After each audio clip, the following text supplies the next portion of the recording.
Hello there, and good morning, good afternoon, or good evening, depending on where you are, from a sunny south of London in the UK.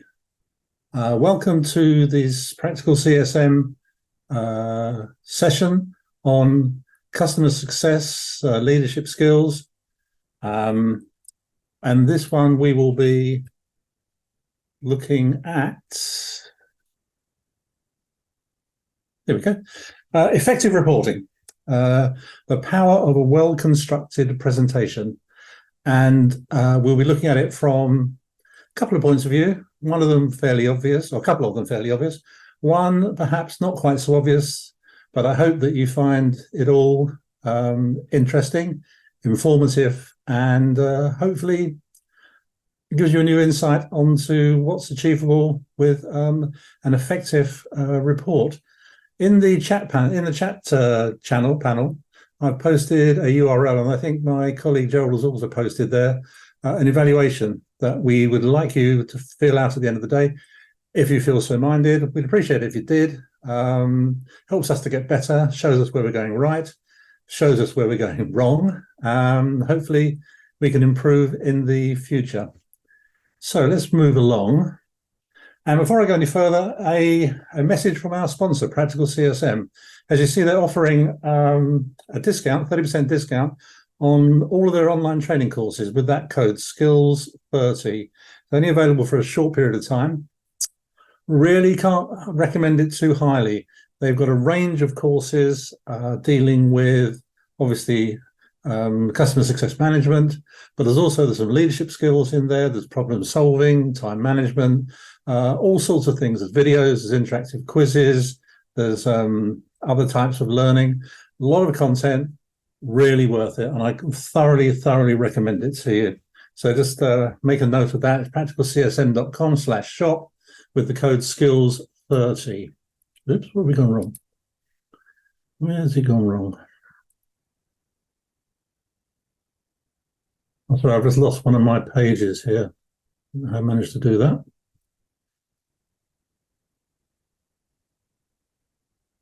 And we're back. So sorry about that. The best laid plans of mice and men and all that. So this is going well, isn't it? My name is Michael O'Sullivan. There's a little bit about me for those of you that haven't been here for earlier sessions, earlier courses. I've been running courses, companies, for other people and for myself for, well, at least 30 years, let's put it that way. And it's all sorts of things that I've done. It's been education training, working in broadcast engineering, running Apple certified training centers, working for universities, done a whole range of things and a whole range of skills, some of them good, some of them not so good, but you know, they're all there.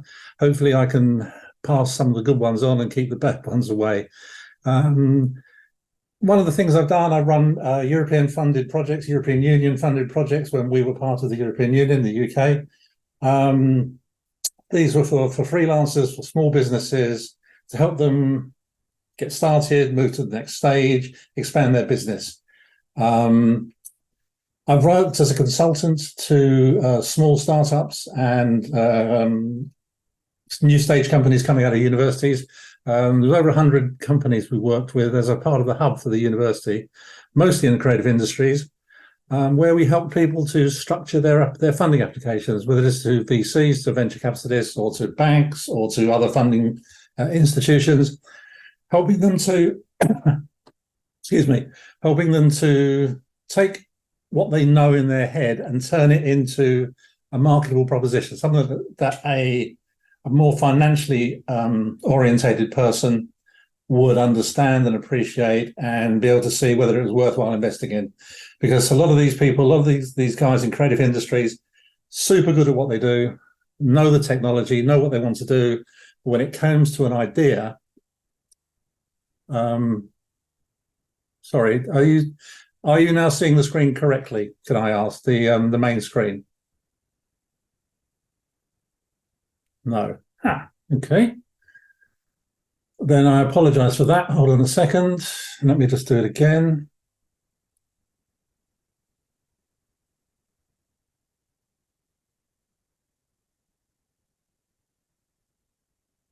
Right. Are you now seeing the main screen? Hopefully you are. Right, sorry. In that case, I apologize for that. Where was I? Oh, yes. Telling you how well I was doing with other startups. Pretty, I can't run a presentation of my own, isn't it? Never mind. Other things I've done, I've written a couple of degrees for university undergraduates on digital assets and managing in the creative industries. Obviously, I've never written an undergraduate degree on how to deliver a PowerPoint presentation, but that's for the future. I've also delivered many reports and so on and so forth. Some of them good, hopefully well received. Perhaps some of them weren't quite so great. Right, let's see if we're back. Here we go. Okay, as I said, in the chat window, I put the link for the evaluations. Please fill it out if you can. Don't mention the presentation. And as I say, anything you say helps us to get better. If you have a question as we go along, drop it in there. I'll try and answer it if I can. So, what we'll be covering. We will be looking at how we absorb information. If you're trying to get information across in a report, which is essentially what you're trying to do, how do people absorb it? What are the best ways to do it? What are the not so good ways to do it? We're going to look at that. We're going to look at understanding your audience, and we're going to come back to the golden rule, which is really like a bit of a wash up of what I'm going through today. How much knowledge of CSM should one have? Cloud service, but I'm not so much of a technical guy. Okay. The thing about customer success management is it's a set of transferable skills. A lot of it is common sense. A lot of it is just understanding the customer, your relationship with the customer, and what you need to do to put the processes in place that the customer gets what he thinks he's going to get, and his expectation matches your delivery. So what we're going to do here, what we're trying to do here is, although the feature is about customer success management, there are a lot of commonalities to creating a report, delivering a report, getting a report across well. So although there is a part of it where we will concentrate on the role of a customer success manager and how they would put their report together, when I was thinking about this, there's a lot of, say, commonalities and things that are crossovers, essentially. So what we're going to try and do, what I'm trying to do is to incorporate the various elements, and you can take the bits out of it that are relevant to you, to your situation, to your market sector, to your company, the size of the company, who you're reporting to. Are you reporting to venture capitalists? Are you reporting to a board? Who are you reporting to? So hopefully you can take the bits out of it that are relevant to you. But let's start with, what's the point of a business report? Okay, so fairly obvious. We need to think about it on the top level. A business report systematically presents and analyzes information to aid decision making. Okay, fairly standard. You could sort of pick that up anywhere. What should it do? It should offer insights on performance and opportunities, challenges, recommend actionable steps, possibly. It could be, depending on the type of report it is, it could be a part of an ongoing one. In Q1 we did this, in Q2 we're hoping to do that. It could be the end of a project. We have achieved our objectives. We've achieved part of our objective. We have been successful here, and so on and so forth. Depends on the project, depends on the type of report, obviously. Some actionable steps will be, we should do more marketing here. Other actionable steps should be, on the back of this, we could apply for more funding, or we could go to make another positive step in a different direction, built on what we've done. It's about ensuring stakeholders are informed and they're aligned towards the organizational objectives. We're all going in the same direction, essentially, that we all know where we're going and we're all roughly going together. There's a synergy. There's a thing that's you know, the power of the whole. The more is power. The 6 is more powerful than 4. That sort of thing. Greater than some of the parts. That's the expression I was looking for. So by definition, a business report is looking backwards. This is what we did. This is what we did last quarter. This is what we did last half year. This is what we did in the last 12 months. So that, by definition, that's what a report is doing, isn't it? But looked at in a certain way, it should also provide the basis for moving forward. This is what we did in the last 3 months or whatever. So on that basis, we're going to use that to move forward to this one. We think that has given us a sound basis. We've proved the concept, whatever it is. So not only can a report look backwards, it can look forward. So this goes back to this thing about actionable steps and what we could do in the future, where we feel we could go in the future. But the thing is, we can prove it because we looked at the report as giving you these facts, this basis for facts. But how do we absorb information? Well, typically, we absorb 10% of what we read. So if you give someone a report, it could be 5 pages, could be 25 pages, 105 pages, and they read it. Typically, the research has shown we absorb 10%. If we're listening to someone tell us about it, like I'm doing to you, hopefully you get more than 20%. We typically we absorb about 20% of what we hear. 30% of what we see. So this could be what we see. It could be an advert on the side of a bus. It could be something in a newspaper. It could be something on a screen. It could be an advert in a sidebar on a social media. Typically, we remember about 30% of that. What we see in here jumps to 50%, which is why you'll find companies do trailers. They do these 30-second things. They'll do these trailers that can run for 2 minutes. It could be for a film. It could be for a new Apple iPhone. It could be whatever. But when you see and hear, typically you remember up to 50%. When it comes to when we do a discussion, it can go up to 70%. And we'll talk a bit more about discussions in the context of a report a little bit later. So when we're discussing something with our audience, with our stakeholders, call them what you will, typically 70%.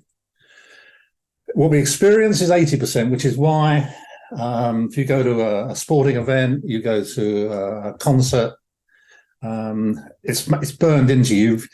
You because you feel it. You not only you hear it, you see it, you feel it, and you remember that better. I'm sure lots of you can think about things that you've been to.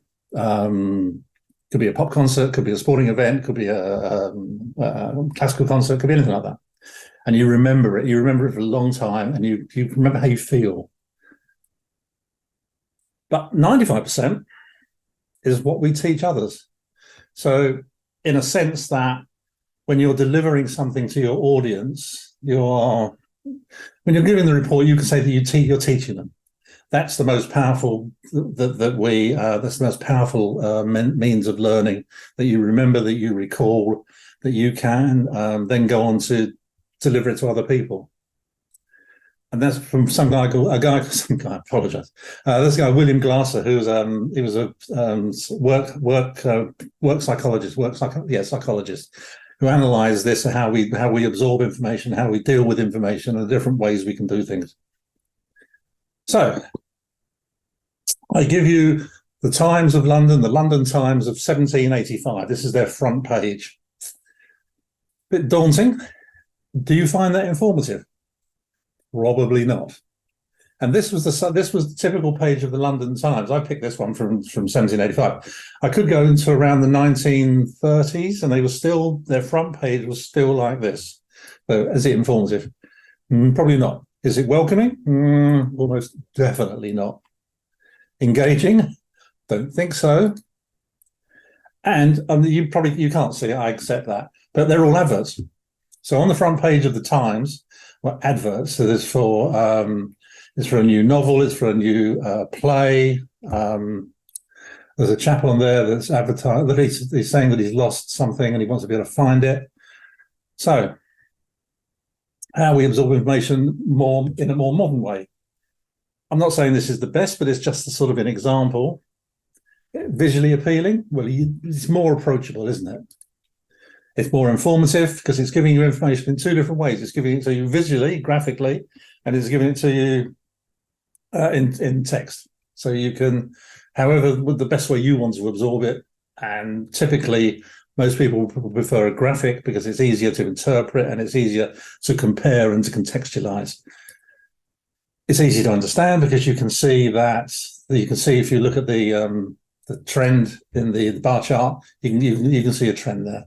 Or with the circular, the clock-like things, the pie charts, the pie charts, you can see what's working and what isn't. So it's fairly easy to understand, and it's more engaging because it's easy. You don't have to work quite so hard.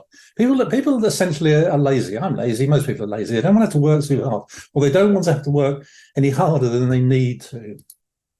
And several areas are covered. You see, they dealt with revenue, they're dealing with costs, they're dealing with net profit. So that you can see that you're covering several areas there. So again, how do we absorb information? Visually is really a top one. The individuals often absorb information from a report more efficiently through visual representations. It could be a chart, could be a graph, infographics, all sorts of things. But these visuals, it's a way of simplifying complex data. It's a way of getting across. It's like the lowest common denominator in a way.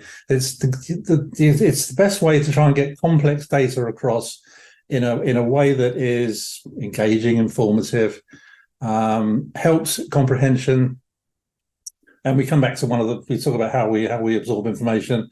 It helps retention because you're talking about it, so you can see it and you can hear it. So it's a better way of absorbing information.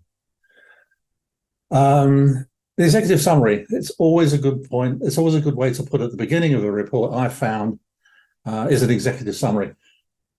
And because people are inherently lazy, so I know people that just read the executive summary. They don't read the rest of it.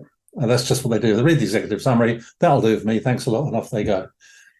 Not to be recommended, but a concise summary will, at the beginning of the report, it provides an overview of the key points, and you get the essence of what they're going to talk about, the financial performance. It may be in a CSM context, how the project went, how the onboarding went, how the implementation went, how did we deal with the problems, how do we manage expectations for the customer, did the CSM manage expectations in such a way that the sales team that promised the earth and a bit more, you manage those expectations, so you delivered something that the customer is happy with. So you've managed the expectation, you've managed the sales pitch. So it could be that summary could be structured in a certain way before you get into the specifics. So you could say as a high level, it was overall success. We did this, and this, and we're going to tell you more about it in the specifics. So it could be the structured layout. So it's good to have this sort of what they would call a narrative arc. So there's a natural flow to these things, and a well-organized layout, but with the defined sections, the headings, subheadings, so on and so forth. People start to feel good about. They know where they're going. They don't have this sense of chaos as they navigate through the report. They absorb the relevant information, and it's in a systematic way, and it naturally flows. It doesn't jump about from marketing to technical issues to the costs, the profit. They do it in a certain way. Okay, this is how we started it. This was about the onboarding phase, for example. Go back to the CSM again. This was the onboarding phase. This was the implementation, and so on and so forth. This is how we dealt with the training. This is how we dealt with the issues that were raised, so on and so forth. So it goes in a systematic way. People feel comfortable with that. You get a comparative analysis. So this is really, it's a bit more about financial than anything else. But when it's presented in a comparative format, like you say, Q1 was this, Q4 last year was that, or we earned $5 million in the last quarter or the last half year. Industry benchmark was blah, 3 million or 7 million. So you've got this contextual analysis that you can say. It's like taking a photograph of, I don't know, an apple. You have no idea how big or small that apple is unless you have something to compare it with, unless you have a ruler next to it, or you have something that people know the size of. It could be a smartphone next to an apple. So you say, oh yeah, I know roughly how big that apple is because the smartphone's next to it. It's the same thing with this comparative analysis. We made $5 million last quarter. Brilliant. But everyone else made 25 million. Not so brilliant. Everyone else made 2 million. Yeah, you didn't do well. We still made 5 million, but context in this case, context is not everything, but it's a lot of it. It's a lot of it. And the other one, and we'll talk about this more in a bit, is plain language explanations.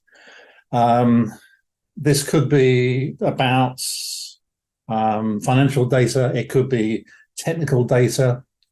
It could be to do with software. It could be all sorts of things that, I don't know if you find this, I tend to find it.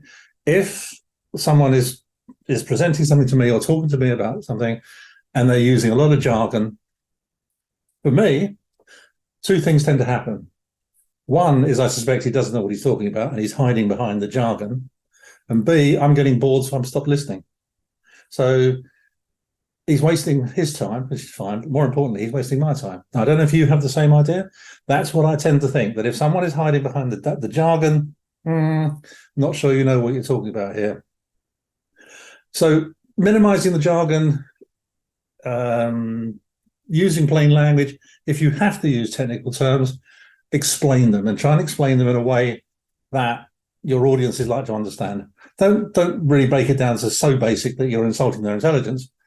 But on the other hand, if you can get across what you're trying to say, what the jargon, the technical language is, in a plain way, in a way that people can understand, it shows that you know what you're talking about, because you can understand. You can say, you don't just say, oh, this is blah, this is blah, and I'll explain blah to you. So you're building credibility there, you're building engagement, and you're building trust with your audience, because engagement and trust, it's a thread that runs through lots of the things that we've done over the last few months with this, is very important.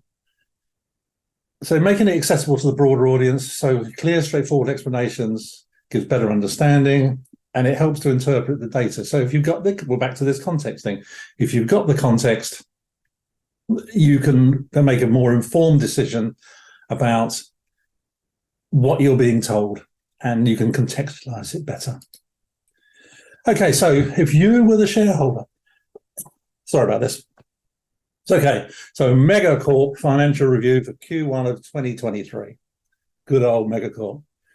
Okay, so the first quarter of 2023 saw several situations unfolding financially for Megacorp. Okay. Many numbers were crunched and a lot of financial happenings occurred. This report covers some of the data points in a manner. Now, I know this is fairly, I've gone to a bit of an extreme here, and I don't think anyone would ever get away with writing this, but I'm trying to make a point. So I've gone a bit over the top when I'm making my point. So we move on to revenue analysis. Revenue went up, hurrah! It was good. We sold many products. Customers bought services too. Expenses also happened. Well, there you go. Net income is good. As revenue analysis goes, it's not a shining example, is it? Let's be fair. Marketing expenditures. We spent money on marketing. Marketing was done on various platforms. Some platforms performed well, while others did not. But overall, it was marketing. Okay. And the conclusion is the financial stance of Megacorp post Q1 2023 is now different than before. More details can be found in the various data sheets that are around. Megacorp is now looking into the next quarter for more financial occurrences. Okay, so I admire the nerve of the person who got up in front of his stakeholders, his board, his funders, whatever, and delivered that. But let's just assume for the sake of it that he did. So if you were the stakeholder, would you be impressed? Would you be reaching for your checkbook and saying, well done, old chap, here's another $25 million. We think you've done splendidly. So what do we find wrong with it? Vague language. The language used in this report is vague and lacks specificity. Yeah, sorry, it's not precise. Terms like many numbers were crunched. Expenses also happened and more financial occurrences. Well, it doesn't actually provide clear information, does it? Lack of data. A good report should be data driven. Whenever I was talking to the postgrad students in the university hub, typically I told them, be light on the technical, be heavy on the financial. That's why I've always found that that's a good way to be. Data driven. So providing specific figures, data, percentages, comparisons to illustrate points. We will be spending approximately 20% of our budget on marketing. So instead of saying we're going to spend 200 grand on marketing, but he might have made 25 million, instead of saying we're going to spend 5% of our budget on marketing, contextualize it gives you a better feel for how it's going, if you see where I'm going. So this report mentions that revenue went up and marketing was done on various platforms. It doesn't actually give any data to contextualize it and to give the audience any tools to analyze the information they're being given. And it jumps around. It goes from revenue to marketing. Sorry. Excuse me for a second. Okay. So it goes from revenue to marketing. There isn't any, there's no narrative arc there. There's no transition or breakdown of the data. A well-structured report would give separate, well-defined sections, and it would reflect on the report's author. If you can develop a structured report, you think in a structured way, you think in a coherent way, you're going to come across as a better, more professional, more structured, more coherent person. I hope you can see that. So you should go from revenue to expenses to net income to marketing expenditures, so on and so forth. And the tone is all wrong. Net income is good. It was marketing. It's just not very professional. So even if you're giving data, if you're giving information across, do it in a professional way. Do it in a way that demonstrates to your audience that you are, even if you don't take yourself very seriously, you take your job seriously, and you understand that it's other people's money most of the time, and you take that responsibility seriously. So it should be formal. I mean, there's a balance there. You don't want to be too dry. You don't want to go back to that front page of the Times. So, but on the other hand, you need to be professional and formal and informative. Okay, it's not really fair, but it didn't have any visual aids in it. But it wasn't set up like that. But it's important to include visual aids, graphs, charts, tables. It helps to get this data across, and it breaks up this text, which I haven't particularly done here. I know that, but it breaks up the text, makes it more visually appealing, and you get more engagement. And the conclusion's vague. It doesn't provide a summary of the key findings. It doesn't provide any recommendations or any insights or actionable avenues, opportunities. So if you were the shareholder and you got this one from Megacore for Q1 2023, this report provides a comprehensive analysis of the financial performance of Megacorp during the first quarter of 2023. The objective is to review and interpret the key financial metrics and thereby facilitate informed decision making for the upcoming quarters. Okay, it hasn't actually said much, but it's come across in professional and it's structured. So you've given an introduction, you've set the scene, if you like. During Q1, Megacore exhibited commendable growth in revenue attributed to the robust. These will be detailed in the data sheets that will be available. The total revenue amounted to $5 million, marking an increase of 20% context compared to the previous quarter. Alongside, the expenses incurred were $3 million, resulting in a net income of $2 million. Okay, it could be stating the obvious. You made 5, you spent 3, therefore you've got 2 as net income. Okay, showcasing a growth in profitability of 15%. Yeah, it just comes across as, let's say, you've put some thought into it. You've done the numbers, and you're providing context. A total of $500,000 was invested in marketing, so you can put the $500,000 against context. We made $5 million. Okay, it was invested in marketing endeavors across various platforms, including social media, search engines, and traditional media. The digital marketing campaigns and social media platforms yielded a higher return on investment. So you've done a bit of comparative analysis here, contributing significantly to the online sales, while the performance of other platforms remained average. Therefore, then there's a recommendation, a bit of insight. We recommend to reallocate a portion of the marketing budget towards the high-performing platforms. Yeah, of course you would, it's obvious, but that's not the point. You're saying it to optimize marketing ROI. So you've thought about it, you've looked at the data, you looked at the numbers, and you come up with recommendations. So The financial outlook of Megacorp has significantly improved post Q1 2023, driven by increased revenues and controlled expenses. The insights derived from the marketing expenditure analysis suggest a potential reallocation of marketing resources to capitalize on high-return platforms. Yes, you could say it's obvious, but it's a report. You need to state it. You need to put it down there and put it down in a way that looks at you, presents you in a positive light because you've thought about it, and you're offering options to your audience. As we go into the next quarter, we're focusing on optimizing the marketing strategies, exploring new market segments that can further accelerate growth. That's fine. For a detailed breakdown of the financial metrics, look to the data sheets. So you're signposting them to go and look at the data that you've seen, that they can go down and they can look at it in the context of what they've been told here. Management is encouraged to review the findings and consider the recommendations provided to ensure sustained growth and profitability. So you've got this narrative arc. You've had the introduction. You talked about income and what the income is like against the previous quarter, so whether it's going up or down and what the trend is, and you could put longer trends in there if you wanted. You talked about how you've spent it, where you spent it, where you could spend it better, and then you put it together as a sort of a summary or a conclusion. So you've got this narrative arc, and it makes sense. It hangs together, so that people will be more relaxed about hearing it because they understand what they're seeing. So it's about effective communication. Benefits from the sort of executive summary approach that's tailored to your audience, and it is about understanding your audience. It's ever so important, I think, that you understand your audience. So you tailoring your presentation to different audiences is crucial for ensuring your message, and we'll talk a little bit more later about your audience's audience.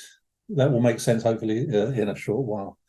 So understanding your audience, the demographics, think about the age, the gender, the cultural background, and the professional levels of your audience. Are they all money? Are they all money oriented? Are they all financial? Do they have a financial background? Do some of them have a technical background? Are some of them analysts? Are some of them research? Think about the sort of people you're going to be talking to and their knowledge level. How familiar are they with the topic at hand? If you're talking to a group of venture capitalists, for example, and you're a logistics company, say, and your report is on, they've just given you $25 million and you bought, I don't know, 50 new trucks, lorries or whatever to do the job. Someone in there will be the financial guy who will understand the numbers. You may have someone in there who is a logistics guy that understands the logistics business. He might not be so up to speed with the numbers. So you might have to bring your numbers down a bit, and you could be a little more technical on the lorry side of it. But remember that the financial guy won't understand the lorries. You see what I mean? You see where I'm going on this? So think about the knowledge levels, where they come from, which particular segment these guys come from. Because just because they're a group of VCs doesn't mean they're all financial people. It doesn't mean they all know about the sector that you're in. For example, when I used to write funding applications, we always used to try and remember that the people that are reading them may not know very much about the sector you're applying for money for. So you've got to generalize a bit, or to dumb it down. As I said earlier, if you're going to use jargon, explain what you're saying and why you're saying it. And know what the audience's interests are, what they're interested in, what their concerns might be. One of their concerns may be they don't know much about the topic. So it's about engaging them and encouraging them. We'll come to that in a little bit. So make sure that it's relevant. It's relevant to your interest and the concerns. So don't go off at a tangent because it's just something you want to do and it's something that you know a bit about. You've got to stay relevant. You've got to stay focused. And we'll talk about why towards the end. Complexity, adjust the level of complexity to the familiarity with the topic. As I said a bit earlier, they may know lots about trucks if you're in the truck business or a logistics business. If you're in software, they might know a lot about software development, how you deploy software and the challenges and the barriers and so on and so forth. They may know nothing at all about it. They may know lots about the money, and we've given you loads of money, so I'm paying attention because it's my money I've given you.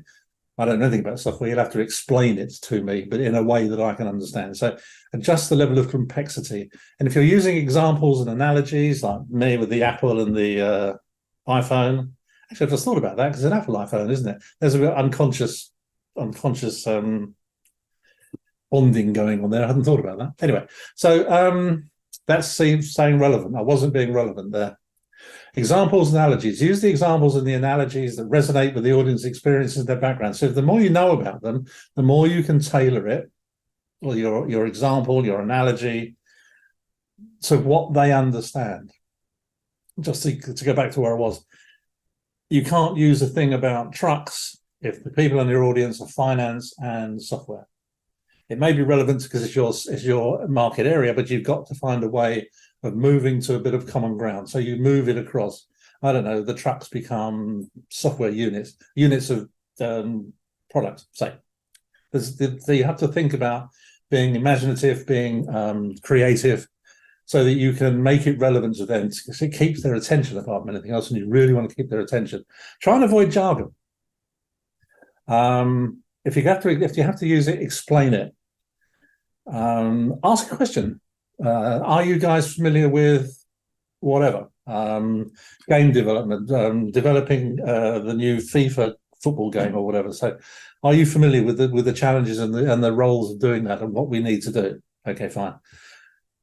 If they are, you can be a little bit more technical. If they're not, you have to come back to these examples and analogies. So try and avoid it. And if you have to explain it, make sure they have the terms that they're not familiar with explained to them. And adjust the style. If you're dealing with a creative audience, you can deal with it in one way.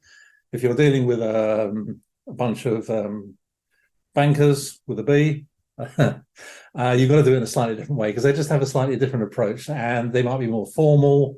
And you get a sense for what you're going to be dealing with when you've done a bit of research on your audience, because you know who's going to be turning up by and large. You can do a little bit of research on them. You can use LinkedIn. You can Google them. There's lots of things you can do. The more you know about them, the better. And modify the delivery. Normally, you've got a set amount of time. So adjust the pace of your presentation to match the audience's ability to absorb the information. If you're really down in the weeds of something, slow it down. Take your time. If you rush at something, people are going to think that A, you want to get out of there, B, you're not very interested, or they might think you want to get out of there, you're not very interested, or you don't know what you're talking about. So you want to get past it as quickly as possible so they don't ask you a question. So be aware of pace. And as I was saying earlier, engage your audience with questions, discussions, interactive elements. You've just presented a piece of information to them. Would anyone like to ask me a question on that? Do you feel that we're looking to expand in the right area? Do you think that moving our marketing to Instagram from Facebook is a good idea? Get engaged with them because then they're listening, you're engaging with them. And we're going back to what I was saying earlier about discussion. Discussion is better. It aids retention, knowledge retention, and using visual aids that appeal to the audience. Again, if you're dealing with a financial audience, they'll be more interested in they typically, I'm not going to generalize here, they're typically more interested in graphs and pie charts and analysis. If you're dealing more with a creative audience, they will be more into more visual things with more infographics. So think about how you're presenting, what you're presenting, and tailor it accordingly. Go into feedback loops. So create opportunities for feedback, this engagement, so that you can gauge interest, you can gauge understanding. Because if you're not getting much feedback or much sort of comment, then you feel, okay, I'm either in an area they're not really interested in, they don't know anything about, or they're comfortable to let me keep going. And be flexible. Be prepared to adjust your presentation on the fly. As an extreme example, if someone gets up and walks out, the odds are that you're not doing a great job, or you might be in the wrong room for all you know. So be prepared to change your style a little bit, to slow it down, to speed it up, to ask them, is there anything that I can tell you about this particular area? Do you feel that we're pitching it right? Engage your audience and create these opportunities for feedback and be flexible in how you do it. Preparation, arguably you could have put preparation at the front, but conduct research to understand your audience before the presentation. If you get a chance, do rehearsals. Go through it with either, in the worst case scenario, you could record it on, you could do a Zoom call and record it and then play it back to yourself. How did you come across? Where were you strong? Where were you weak? Were you too quick? Were you too slow? You've got to be conscious of time, because you will normally have a set period of time. And a rehearsal, you can speed it up. You can look for typos, for errors in your presentation. And if you can, schedule in time for a Q&A, where the audience can see clarifications, they can ask you more about it. Because, as I mentioned later on, giving a presentation, delivering a report, there are various things going on here. That you're not only delivering information about the company and its performance, you're delivering information about yourself. It's an opportunity for you to come across as someone that knows their subject, someone that's good at analysis, someone that understands their market, understands their audience. So it's an opportunity of self-promotion. And I mean, I don't think people think about it like that. You've got the undivided, at least when you start, and attention of normally quite senior people. This is an opportunity. I'm not going to say you're not going to go in there waving a flag, say, "Hi, look at me, I'm brilliant," but it's an opportunity to come across or to present yourself in a positive light. And then ask for feedback, collect feedback post-presentation to learn how well it went. What was good, what worked, what didn't, what could you do better in the future? A bit like I said at the beginning about our evaluation. It's important. It helps you to get better. I mean, no one likes criticism. Constructive criticism, I think, is quite good. I always find that when someone says something, I think about it, 9 times out of 10, they're right. Perhaps I could have done this better. Perhaps I could have done it differently. And each of these approaches, they can significantly enhance what you do, especially the thing about the feedback and the survey, and making the content more accessible, making it more engaging. Because if it isn't accessible, if it isn't engaging, you're just splashing water on a wall and it's bouncing off, and none of it's being absorbed, none of it's going in. And that's not what it's about, is it? It's about getting your message across in a way that is easily understood and absorbable. So let's talk about jargon, shall we? Implementing hyper-converged infrastructure for enhanced system efficiency. Okay, well, I'm sure we're all a bit wiser for that, unless you happen to be an expert on hyper-converged infrastructure for enhanced system efficiency. And if you are, good on you. You can turn away for the next, I don't know how long, 5 minutes, 3 minutes. Topic introduction. Okay, the introduction is hyper-converged infrastructure, HCI. And we're going to be dealing with the anatomy of HCI. This could be discussing nodes, clusters, blocks, explaining virtualized computing, virtualized storage, and virtualized networking. The benefits of HCI, which are centralized management through single pane glass. That's a belter, that one, isn't it? Single pane glass. Software-defined infrastructure, data locality optimization, implementation challenges, network latency concerns, data governance and compliance, scalability considerations, and the technical requirements for HCI, which could be detailing CPU, memory storage, network prerequisites, discussing hypervisor compatibility and data protection strategies. Okay, so I'm sure there's someone out there that knows exactly what I'm talking about, or perhaps not. So this is someone that's telling this to your audience. This is what we're going to be talking about today. Is that a good approach? Is it engaging? Is it informative? I don't think so. I don't think so. So it's way too technical for I would say almost any audience. Even if they've got a strong background in IT or data center management. I'm working on a project at the moment with a guy that's a really, really bright guy. Really bright guy, knows computers inside out, back to front, every which way. I was asking him about the hyper-converged infrastructure, and he said, "Do what? What are you talking about?" So this is so super specialized that I think we've made a point that no, it doesn't work. Technical terms such as hyper-converged infrastructure, Single pane glass. Single pane glass, I had to look it up, but single pane glass is essentially it's a monitor that has several data sources in it. So if you look at it a certain way, in a car, when you look at the dashboard of the car and it's got your speed on it, it's got the amount of fuel you've got or the charge in the battery if it's an electric car, and the other little bits of data that come in, that's single pane glass. Instead of saying it's a dashboard with several data inputs, no, it's single pane glass. Anyway, so we have software-defined infrastructure, network latency, da-da-da-da-da. It might be confusing for individuals not familiar with those concepts. Yeah, right, definitely not.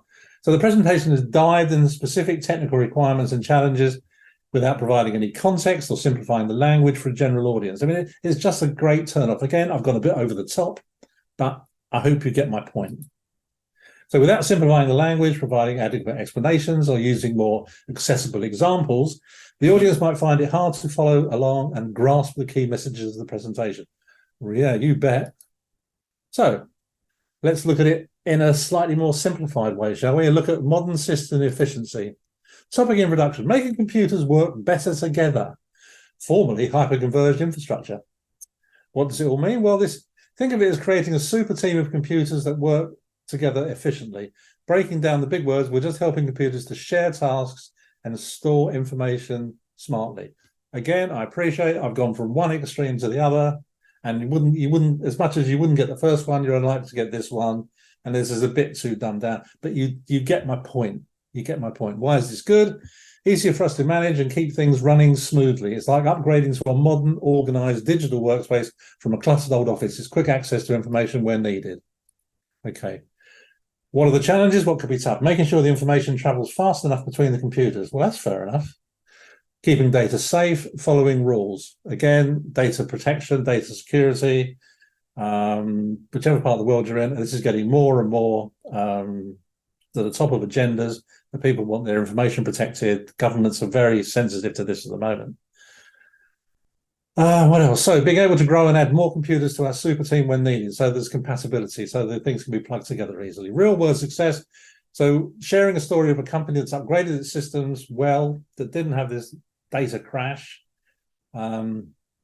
save time and money, and we can demonstrate that we save money to our shareholders. Our performance is better for our customers. It's a good news story. It's a real world success story. Why do we need to make it happen? Because we need, yes, the internet gets faster, the computers are updated. We need to update our systems and our structures while ensuring safety and following the laws, while storing and accessing information, because information is the new gold. The more you refine it, the more valuable it becomes. So the quicker you can do it, the more accurately you can do it, even better.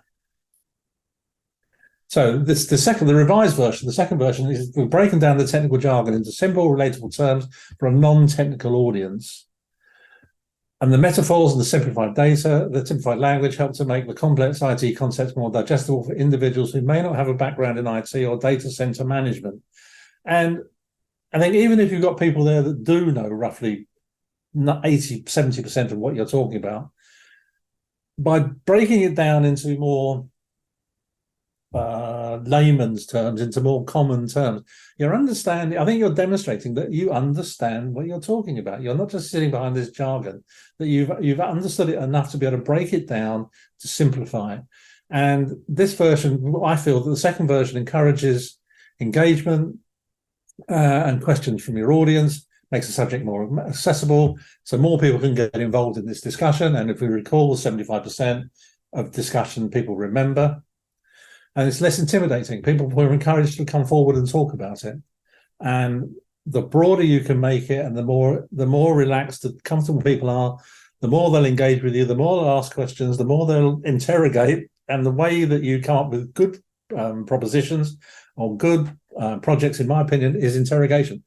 Talk about it. What works? What doesn't work? Oh, I hadn't thought of that. Oh, I hadn't looked at it like that. That's how it works. That's why it works well. So tailoring your approach. So if you're talking to your line manager, for example, talk about your work, talk about your needs, your aims. See, this is where, again, you come across as this ability to do a little bit of self-promotion and get the real you across. So depending on who you're talking about, you wouldn't talk about your work, your needs, your aims to your investors, would you? But you would to your line manager. Just thinking about who your audience is. Now, when you're talking to your investors, it's the prospects. How we think we're going to do and why, because it's not based on a gut instinct, because I think if we started selling green phones instead of blue phones, I think that'd be a jolly good idea. That's not going to get down very well with your investors. If you said that, I've done research and we found that green phones are selling better at the moment, so we're going to have a run of green phones and cut down on our blue phones because they've sold better in the last 6 months, and we anticipate this happening for the next 6 months. We're not going to completely stop blue phones, but we're going to de-emphasize them and emphasize the other ones. They're more likely to listen to you. They're more likely to approve it because you've got some facts. Research has shown. We've looked at the market sales and so on and so forth. That sort of thing. And it's about returns on investment. It's what you think the return on investment will be, because they're investors, because your return on investment is their return on investment. So they're invested they're invested in this in every sense. They're invested in the fact they're giving you cash. They're invested because this is part of what they do. They want a return on their investment, and they want to know why and how you're doing it. So you change the balance of your reporting, your approach. And if you're dealing with customers, it's your product's ability to meet their needs. But it's also your product's ability to meet their aspirations. People don't buy, I know I keep banging on about this, and if you've heard me talk before, I apologize now. People don't buy iPhones because they're better phones than an Android, than a Samsung or an Android phone. They buy Apple phones because it makes them feel how they view themselves. Apple is a brand that is aspirational, and it makes people feel good about themselves. That's one of the reasons Apple charge what they do. They get away with it. I freely admit, I'm an Apple user. I use them all the time. I'm an Apple fanboy. And I use them because they're stable and they all work together. That's my excuse, and I'm sticking to it. But they do they are aspirational. They do work at the premium end of the market. So recognizing what your products mean to your customer and tailoring your approach accordingly. So, how do you prepare? This is my list. I would research backgrounds. If it's the C-suite, I'm getting rid of my presentation. I'm tailoring my approach. So we're into vision statements. We're into strategy. We're into higher level of how it aligns with the company's aims, where the company's route map is, where their vision is, where they see themselves in X number of years' time. And so I'm thinking about who's in my audience. Are they tech heavy? Are they financial heavy? Are they research driven? And I'm tailoring my report. I'm rebalancing, because you've got to have all the right stuff in there. It's like a cake. It's how you mix the cake up. Do I have more cherries? Do I have more sultanas? Do I have more walnuts? It's how I balance it based on their background.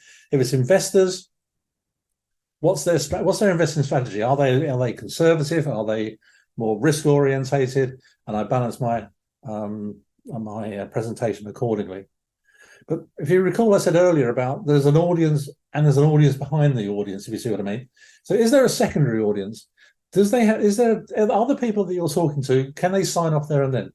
Do they have to go away and sell your concept, your report, to someone else? Has there got to be a sign off somewhere else that says, yes, the report on the project was really good and we're happy to sign off on it and perhaps support another one? Or can the people in the room do it? Is it about signing off on Q1 performance or last year's performance for the last financial year or whatever? Can the people in the room do it? If not, do they have to give it to someone else? Do you have to present the information in a slightly different way? Do you have to give them enough information that they can go away and do, if you like, the secondary job? If you see, do you get where I'm going on this? So the people in the room may not have the final say so. They may have to go away and, if you like, they become your sort of avatar, if you see what I mean. And then you've got to think about how familiar they are with the topic, what level of complexity, what level of detail. Can you put the information in their hands, if there is a secondary audience, in such a way that they can convey it to the people they need to convey it to? if they are the people in the room that can make the decision, if the people in the room can make the decision, again, what level of complexity, what level of detail do you need to do? And what are their interests? Are they interested in sales and where the sales can be next year? Are they interested in the return on investment, the profit margins? Think about what their interests are and rebalance. How many, are they, as they're interested in walnuts or in cherries? So to rebalance the cake, if you like, to rebalance the mix of it. So think about what their interests are, what their goals, what their objectives are. So what sort of analysis do you do before you present a report? If it's a report on a project to do with software that you've just sold to another company as a CSM, you may be the financial director, you may be the project manager. So what sort of analysis do you do? Or do you do any analysis? Do you just write the report and off you go and wing it?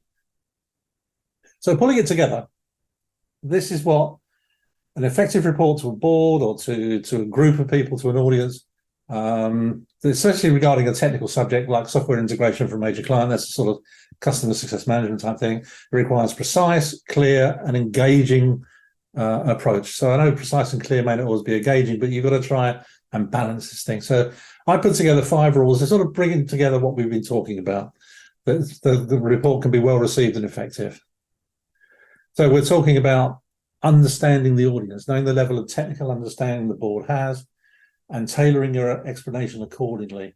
As I said earlier, if you can talk about complex topic in an understandable and engaging way, it demonstrates that you know roughly what you're talking about. Get all the necessary data and the insights together. Think about what you need to say. Think about what they might ask you. Think about what they may need to know. So regarding the software integration project, what were its objectives? What were the results? What were the challenges overcome? Are there any pending issues, the things that still haven't been sorted? Try and avoid jargon and complex technical terms.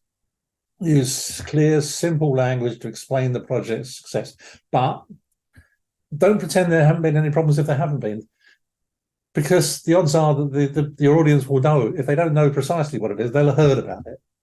They'll have heard that your customer didn't feel that the product performed as it should do. It didn't get rolled out when it should have done. The training didn't happen when it was supposed to happen. There's all sorts of things. So if there has been a problem, it's better that you bring it up, because then you can control the terms in which it's delivered. The problem is being delivered, if you know what I mean. So, and utilize visuals as graphs, charts, infographics, depending on your audience.